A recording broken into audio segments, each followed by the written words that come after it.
പ്രിയപ്പെട്ടവരെ, ഇന്നത്തെ വിചിന്തന ഭാഗം മത്തായിയുടെ സുവിശേഷം 7-ാം അധ്യായം 21 മുതൽ 29 വരെയുള്ള വാക്യങ്ങളാണ്. മത്തായിയുടെ സുവിശേഷത്തിലെ യേശുവിൻ്റെ ഗിരിപ്രഭാഷണത്തിൻ്റെ ഉപസംഹാരമാണിത്. ഇതിന് 2 ഭാഗങ്ങളുണ്ട്. ഒന്നാമത്തെ ഭാഗം 21 മുതൽ 23 വരെയുള്ള വാക്യങ്ങളിൽ യഥാർത്ഥ ശിഷ്യത്വത്തെക്കുറിച്ച് നാം വായിക്കുന്നു. രണ്ടാമത്തെ ഭാഗം 24 മുതൽ 28 വരെയുള്ള വാക്യങ്ങളിൽ 2 അടിസ്ഥാനങ്ങളെക്കുറിച്ചും നമ്മൾ വായിക്കുന്നു.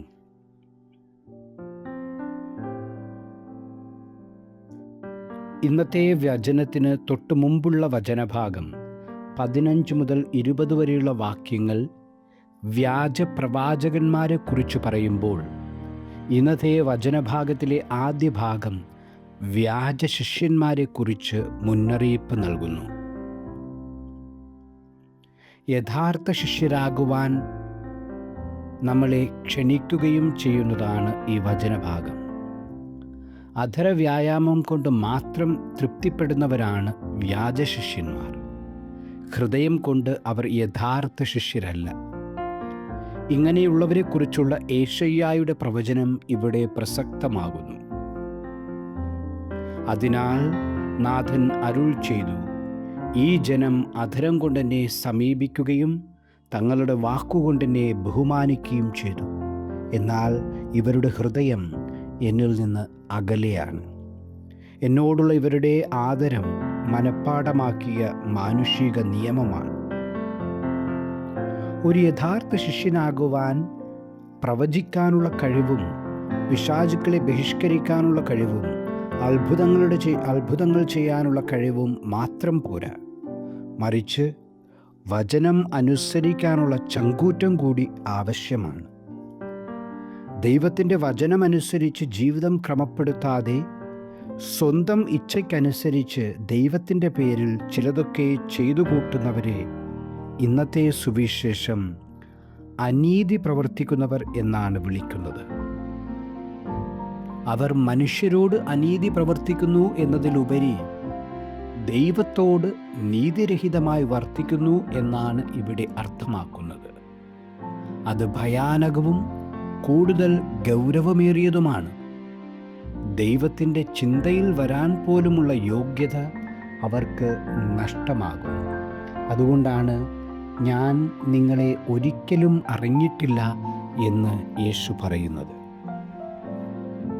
24 മുതൽ 28 വരെയുള്ള വചനഭാഗങ്ങൾ ഗിരിപ്രഭാഷണത്തിന് മുഴുവനായുള്ള ഒരു ഉപസംഹാരമാണ്. മത്തായിയുടെ സുവിശേഷം 5-ാം അധ്യായം മുതൽ ഇങ്ങോട്ട് 7-ാം അധ്യായത്തിൻ്റെ അവസാനം വരെ യേശു വിവിധങ്ങളായ തത്വങ്ങൾ പഠിപ്പിക്കുന്നു. അതിൻ്റെ എല്ലാം പരിസമാപ്തിയാണ് 24 മുതൽ 28 വരെയുള്ള വാക്യങ്ങൾ. ഇതിനെ വ്യാജ ശിഷ്യരെയും യഥാർത്ഥ ശിഷ്യരെയും കുറിച്ചുള്ള ഭാഗത്തിൻ്റെ തുടർച്ചയായും നമുക്ക് വായിക്കാനാകും. വ്യാജ ശിഷ്യന്മാർ ഉറപ്പില്ലാത്തവരും എപ്പോൾ വേണമെങ്കിലും ഇല്ലാതാകാവുന്നവരുമാണ്. എന്നാൽ ഒരു യഥാർത്ഥ ശിഷ്യൻ ഉറപ്പുള്ളവനും പ്രതിബന്ധങ്ങളെ അതിജീവിക്കാൻ കെൽപ്പുള്ളവനുമാകുന്നു. ഗിരിപ്രഭാഷണം ശിഷ്യത്വത്തിനാവശ്യമായ ജീവിത തത്വങ്ങളാണ്. ഇവ അനുസരിക്കുവാനുള്ള സന്നദ്ധതയും മനോബലവുമാണ് നാം ആർജിച്ചെടുക്കേണ്ടത്.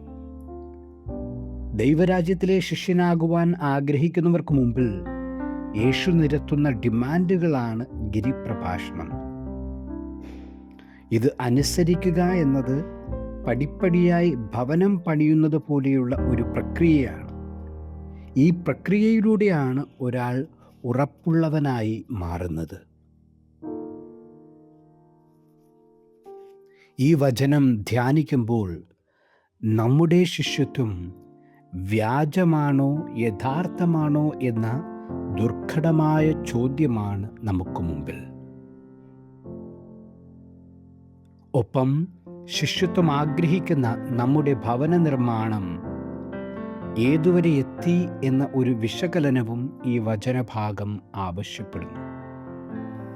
ജ്ഞാനസ്നാനം സ്വീകരിച്ച നാൾ മുതൽ ആരംഭദശയിൽ പലരുടെയും സഹായത്തോടെ നാം ആ പണി ആരംഭിച്ചു. എന്നാൽ സ്ഥൈര്യലേപനത്തിന് ശേഷം സ്വയം ആ ഭവന നിർമ്മാണത്തിൽ നാം ഏർപ്പെട്ടു വരികയാണ്. വീണുപോകാത്ത വിധം ദൃഢമായ രീതിയിൽ ശിഷ്യത്വം രൂപപ്പെടുത്തുവാൻ സഹായിക്കുന്ന ദൈവവചനത്തെ നമുക്ക് മുറുകെ പിടിക്കാം. അങ്ങനെ യഥാർത്ഥ ശിഷ്യരായി, ഉറപ്പുള്ള ശിഷ്യരായി നമുക്ക് വളരാം.